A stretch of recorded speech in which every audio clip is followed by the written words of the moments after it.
Welcome back, ladies and gentlemen. Hope you enjoyed your break and hope you are enjoying the conversations so far this morning. We have some wonderful moments ahead of us before the lunch break, so let's dive straight in with a fundamental topic because it touches the core of our culture. And that is the representation of women, the way they are, the way we are portrayed. Time to enter the matrix where stereotypes are shaped and therefore where they can be shaken.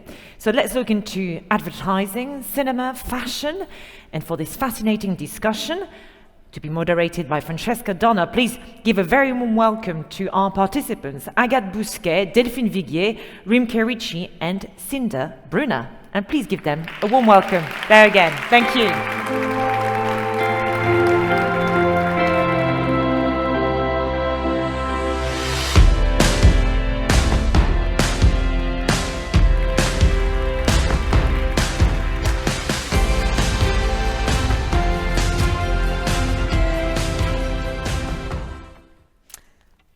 Hi everyone.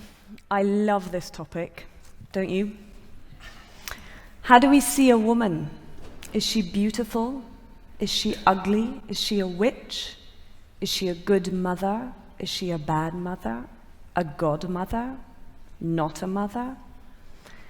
How do we view a woman out in the world? Do we gaze at her? Do we undress her? Do we cover her? Do we see her as a vehicle for reproduction? What if you're a queer woman, a woman with disabilities, seen or unseen? What if you're an older woman? Are you seen at all?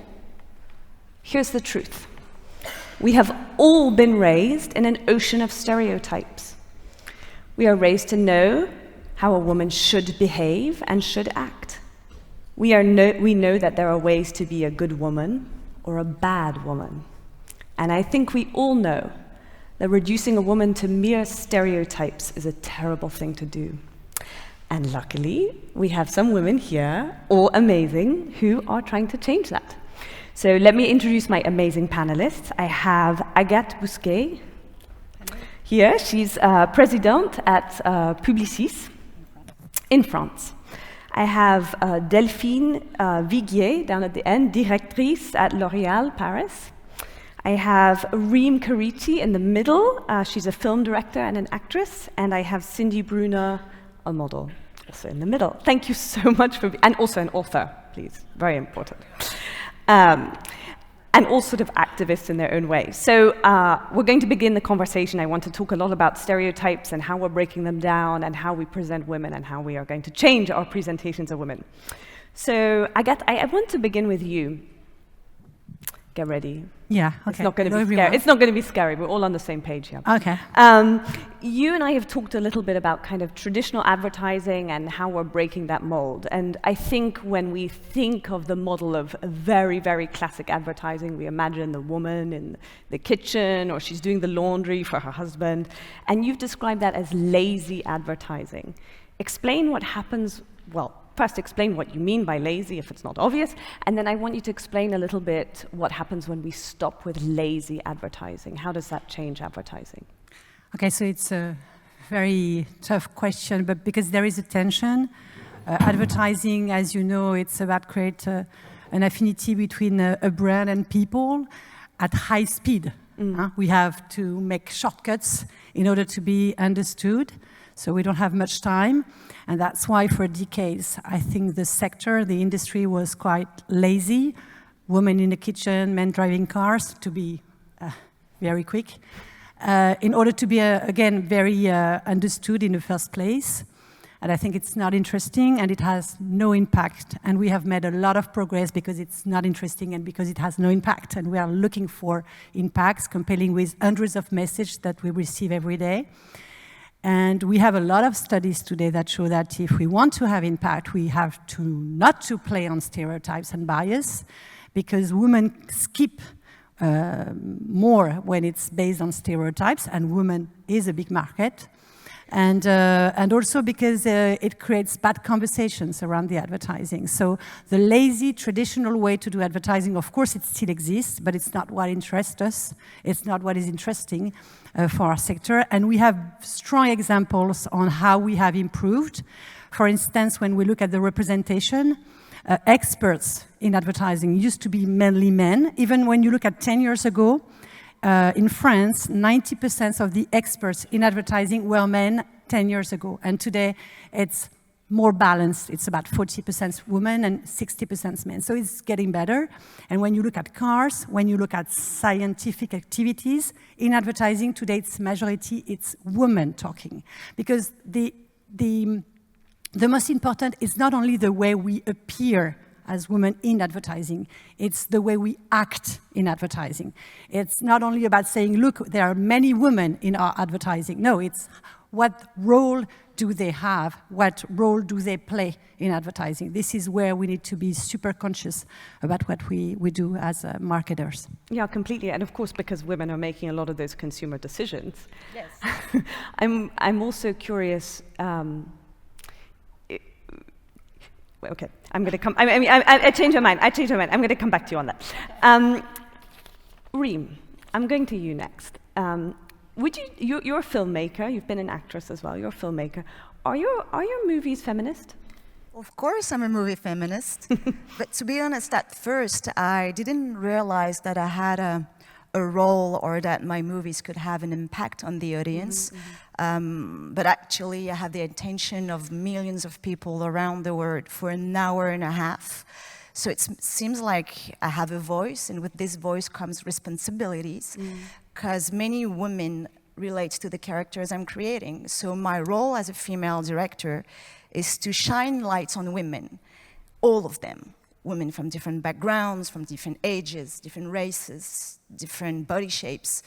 And as you said, it's not about just writing roles just to fill quotas. It's about giving women strong and memorable scenes. We were talking about that could be impactful and or funny. So we need female writers because they are at the really beginning of the creative process, and we need female directors because we need their point of view, we need their perception, you know. And I'm feminist also because obviously we have like amazing male directors. Jacques Audiard, who just is on the way to the Oscar, have done an amazing movies with 3 lead characters. We were women. But 96% of movies are directed by men. So we're far from equality. It's crucial to be feminist. It's crucial to stand up, to work with each other, to help each other, and to defend our visions. Because guess what? We have a vision and we can handle like big scenes and stunts and big budgets. So I'm feminist and I want to be surrounded women and fight for that, of course. Don't worry, I don't think you're alone in the room being feminist. I'm very glad, that you mentioned the word responsibility, because I think we all feel this very strongly. I'm an editor, and so I feel it too in the journalism space. But I want to just keep on that topic one quick second, and you know, so many men who are getting accolades, so many men with the money, so many men who are decision makers, and I wonder what it is like when you are trying to convince a producer, for example, that your movie needs to be made, and maybe your movie is not the norm and not the thing that we've been seeing and not the thing that everybody assumes is going to make money. How do you push that argument? I guess that to become a director, male or female, no matter is, you must come with a uniqueness. You know, you must prove that you have like an original concept and offer a unique point of view, because it's business. So of course you have to convince the producers, the industry to bet on you, trust you, invest millions of dollars on your vision. So you have to work hard and don't be afraid. I think that ego could be your best friend, because ego helps you to move forward, and ambition is not a dirty word.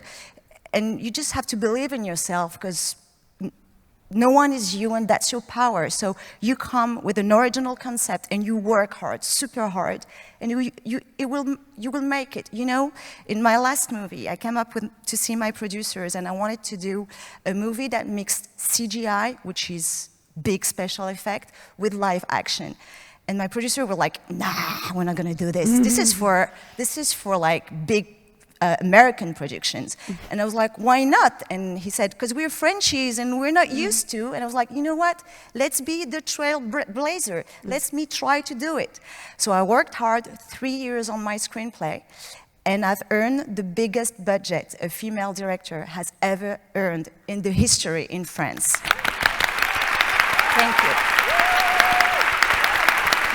It's a big deal. Thank you. But you know, I'm big deal. sure that if I hadn't been the writer, they would never have let me direct it. They would hand it straight to a man because this is what they're used to. Yeah. They want to stay in their comfort zone, and it's okay. We always have doubters.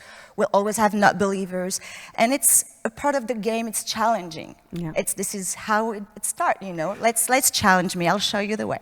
That's such a great point. Thank you very much for your help. My We'll pleasure. give it to the adults now, Thank you you. know, it's terrible. Okay. Okay, Delphine, you're up. We're going to talk, of course, you're with L'Oréal. And you've told me that this is a brand that was launched 70 years ago, so a very long time ago. And your slogan, which everyone in the room probably knows, because you're worth it, it still resonates. But I wonder if you can talk a little bit about this slogan in a world where there are women who are told all the time that they don't matter and they don't count and they're not beautiful and they're not significant and they should be quiet.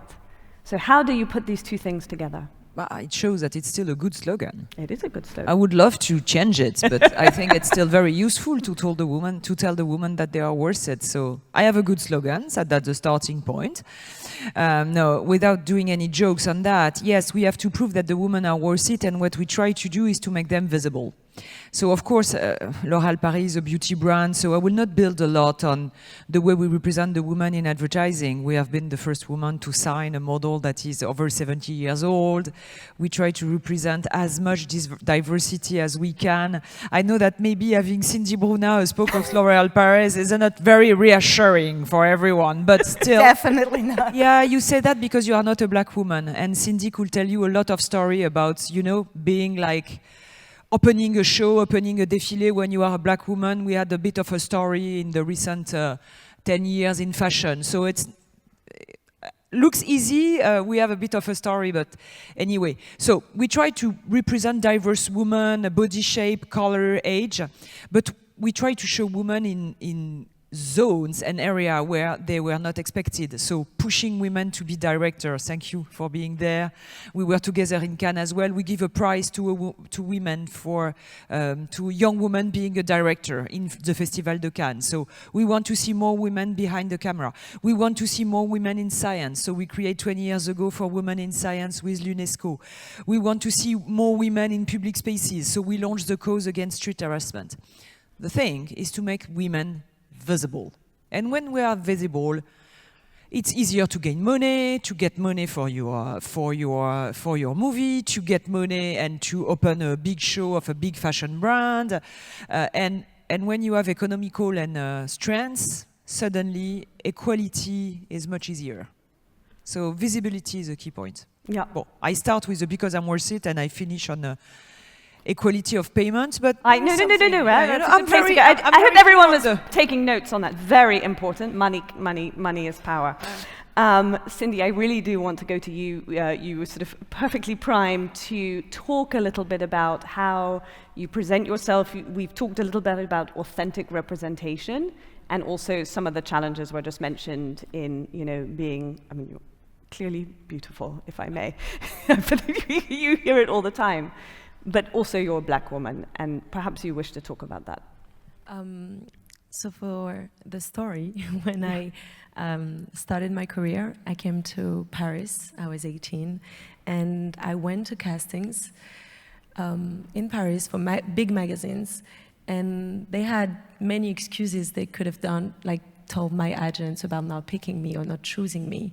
But what they choose to say, and the feedback we had, was that my skin color was an issue for them. So that's really how I started my career. So then I was in Paris, I just started. I was not even calling my career. I was just like, okay, I'm gonna go to Paris, I'm gonna see if it doesn't work, I'm gonna go back to the south of France where I'm from, go back to go back to school and have a normal life, I would say. And my agent told me that I could go to New York and start my career and try there. So we went there, and I was the first black model to work exclusively for Calvin Klein during Fashion Week. So that was an honor, of course, and it was amazing. That's what started my career. But back then, I think I didn't understand the weight of it and how crazy that I was just the first one. Like, how? It was 2013, and they've been doing shows for years. So at that time, I did understood that diversity was definitely an issue in this industry and something needed to be done. And obviously, I had the same issue with my hair. They wanted to straighten my hair all the time because curly was not the beauty standard and it was not accepted then. So I had to go through this and actually realize that my platform back then was growing, and I was like, okay, I'm going to use it to actually talk about this and bring awareness and, you know, call it out a little bit. So that's what I did. And so that's how I started it. And so now being part of the L'Oreal family and with my curly hair on campaigns and all this, I feel like I've missed this while growing up. And for years, I thought that it was my voice telling me that my curly hair was not beautiful. But at the end, no, it was just because I was missing the visibility, you know, the representation. I was missing this on TV. I was missing this on campaigns, on magazines. Because you didn't see it. I didn't see it, so I thought that beauty was what I was seeing. So that was so that's why diversity and representation is so important, because girls are growing up and looking at TVs and magazines, and they need to see themselves at some point. They need to feel represented and seen. And that's so important. So, you know, years later, now that I have the awareness, I do love my curls, and, you know, I'm very proud, and I do understand how the big impact that the industry can have on people. Right. You also said you went to America to be discovered in a way. Was it different in America that people were able to? So that's the tricky part. America opened their doors for me, so everything happened for me in New York, but at the same time I was the first one, so obviously something was off too, you know, like something needed to change. But then I came back to Paris and they were like, ooh, French girl, good. You know, but they didn't accept me when I first came there, you know. Yeah, thank you for sharing that, because it's a hard story to hear, actually. But now, sort of looking back, and you can say, "Well, here I am," you know, and now everyone has to look at you. Yeah, and that's a brilliant thing. That's what's great, also with being a spokesperson for L'Oréal Paris, is because we actually have a voice, and we are celebrated for using it. And that's something that is I'm not just an image on a magazine or on a commercial on TV, or like, I actually have a voice and I can use that, and I can use my platform to speak out.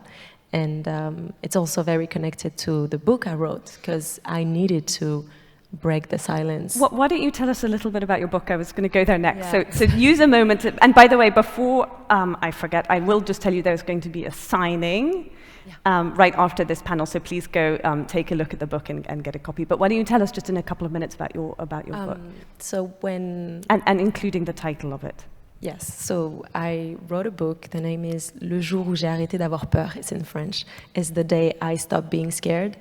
And so when I started my career, it's a journey. I started my career, I had the issue with diversity, and then I grew up a little bit more, and I kind of gain awareness about who I am as a woman, my background, my story, my trauma, everything that makes me who I am.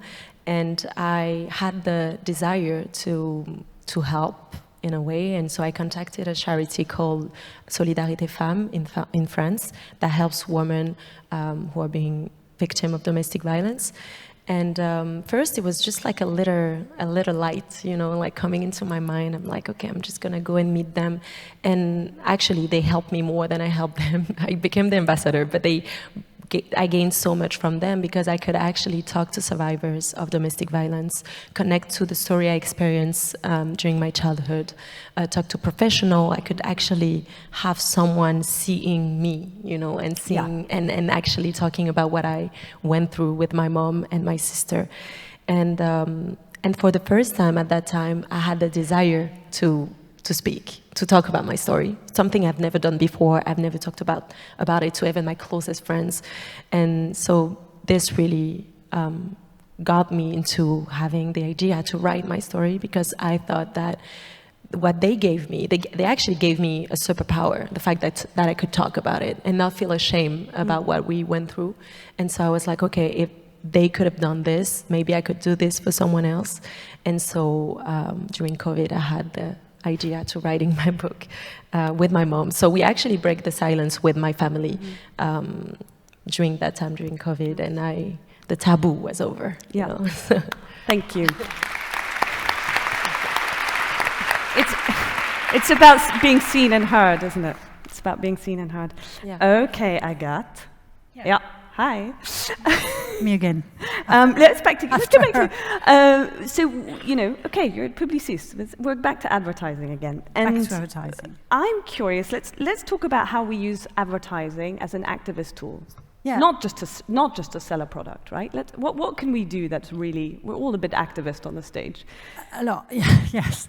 To fight for women's rights? The good thing with advertising is that, of course, as we said, it can be sometimes seen as an amount of stereotypes, but sometimes you can really play with those stereotypes, and you can really change with a single message. You can really change things and be very positive and be a force for good.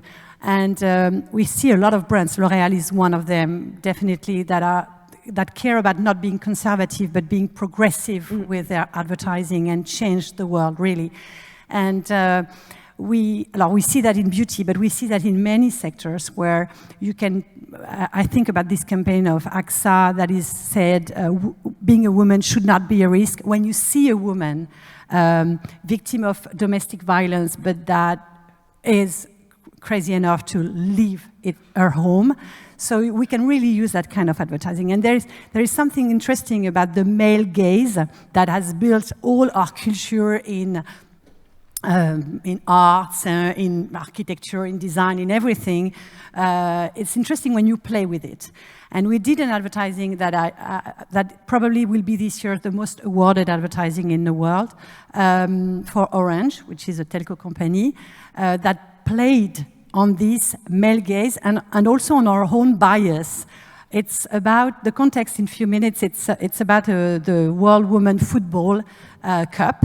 4 months before the World Cup last year, there were no broadcaster, because everybody knows that women's football is not interesting, not technical, voilà. Nobody cares about women's football. But Orange was the sponsor, so it was an issue because you sponsor something that nobody wants to see. So they said to us, well, so what are we going to do? Because nobody cares about women's football. Should we look at the ad? And we did this advertising, and it became worldwide viral. Let's see if they show the ad for us. Hopefully. Ah, c'est passé. Oh, oui, c'est passé. Oh, oui. Les Bleus qui reviennent dans le match. Et on a encore droit le réveil. Qu'est-ce que ça fait ici? Avec le pied droit. Il va être direct. Ça passe. Le centre en fond. Oh, le geste de d'ailleurs. La tête piquée. Ouais, c'est ça. Le football qu'on aime. C'est ça. Les Bleus qu'on aime.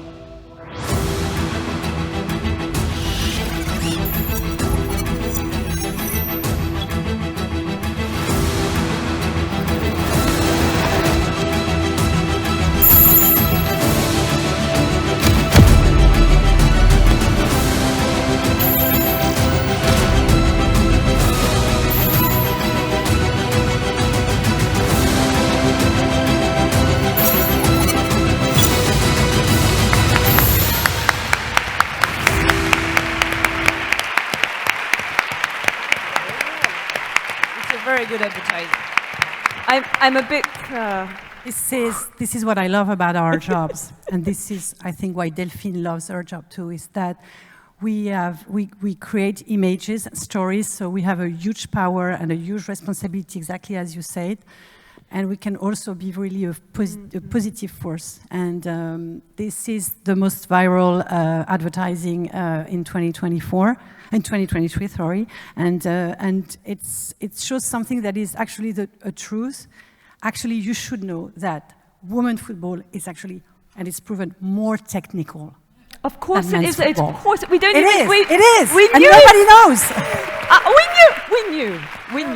We knew.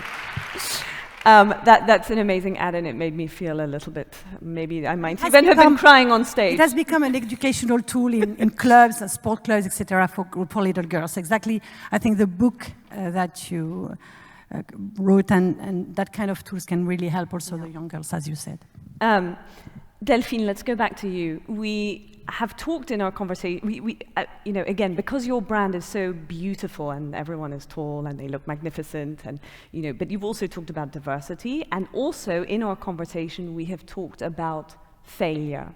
We so often emphasize success, and what we see is, oh, they're amazing, everything is going right in their life, they're beautiful, they're rich, they're whatever they are, but actually, you don't really have success without lots and lots of failure, and that's been part of the work that you have done some campaigning around. So I wonder if you can talk a little bit about the role of failure here and why it matters. Yeah. That's why I started with, I think, quoting Cindy and her career and the beginning of her life that was not as easy as it could look or today.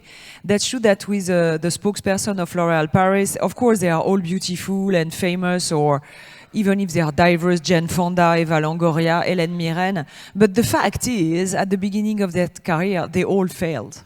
They all failed. They have been refused in casting because no thank you, we have already the black girl of the casting. Or, Or we don't have any. Or we don't have it and we don't care. Want any. Voilà. And so Eva Longoria was too Mexican and she has a bad accent. Andy McDowell has been totally lipped up because she had a southern accent at the beginning in the movie.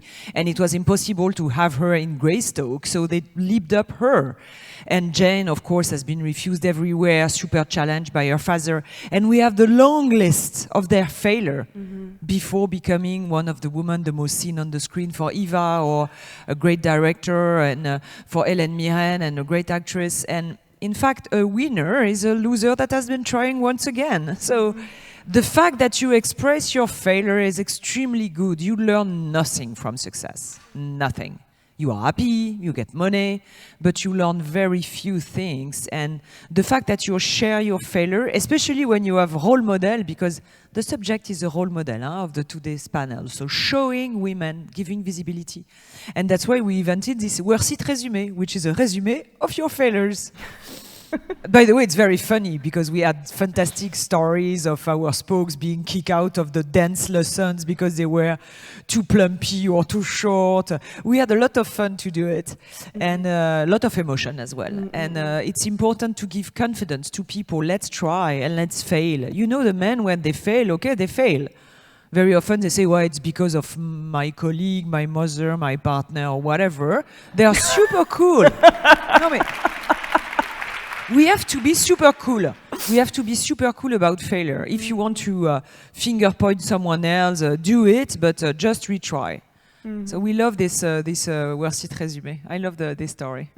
It's sort of a sort of variant of a role model in a way. It's like, look, you can be this, but also you can be this, and it makes you again feel seen, heard, less alone, because you're not just sitting there in your own misery. Everyone else has it too. Reem, I want to come back to you again. We talk about your movies, and you've mentioned this element of kind of surprise, humor, doing the unexpected. Maybe there's sort of the classic beautiful actress in the movie who you would expect to see, and then maybe other amazing stars in there who are not what you'd expect to see. So I wonder if you can talk a little bit about this element of surprise and why that might kind of wake people up and start allowing them to see the world in a different way. Yeah, I choose humor as a tone because first it brings people together, and also it helps to destigmatize profound topics. And with humor, you can surprise the audience by making fun of cliches or stereotypical roles. You're like, oh yeah, she's just pretty. But no, she's going to be just pretty for the 5 first minutes in the movie, and then she's going to be a badass, and you're surprised, right? And what a beautiful feeling to hear the audience in a dark room just being surprised and laughing out loud, you know, and you're like, oh, I worked on this joke 3 years ago and now I have it, they're laughing. And the audience love to be entertained. I guess this is how they will talk about it with their friends, and maybe this is how the success can start, you know. They will be like, oh, I saw this movie and I was surprised, and so it's a key to spread an important message also to a large scale, you know, with a sense of humor, everything goes easily. Yeah. So, yeah, I like it. And by the way, that's breaking another stereotype, which is so inane, that women aren't funny, which I hate.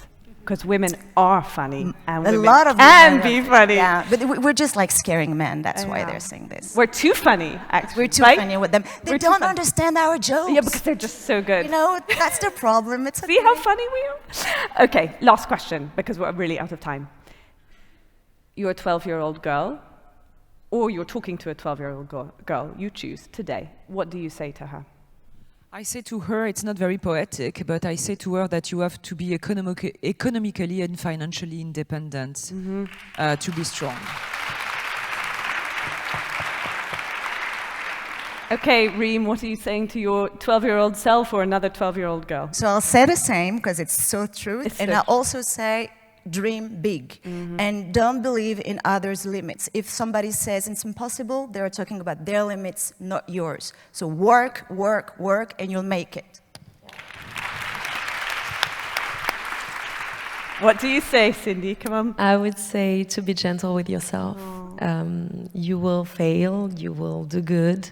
It's not going to be easy every day, but I think you have it in you to just keep thriving. Yeah. I would agree. I agree. Yeah. Yes. We could add never accept be pretty and shut up. Oh. Thank you so much for joining us in this wonderful panel. Thank you to these amazing women. They are amazing. Don't forget, Cindy is signing her book after this. Go get a copy, read it, and share it, and buy copies for your friends. Thank you so much. Thank you. And thank you, Francesca, for your great moderation. Of course, that was awesome. Thank you very much.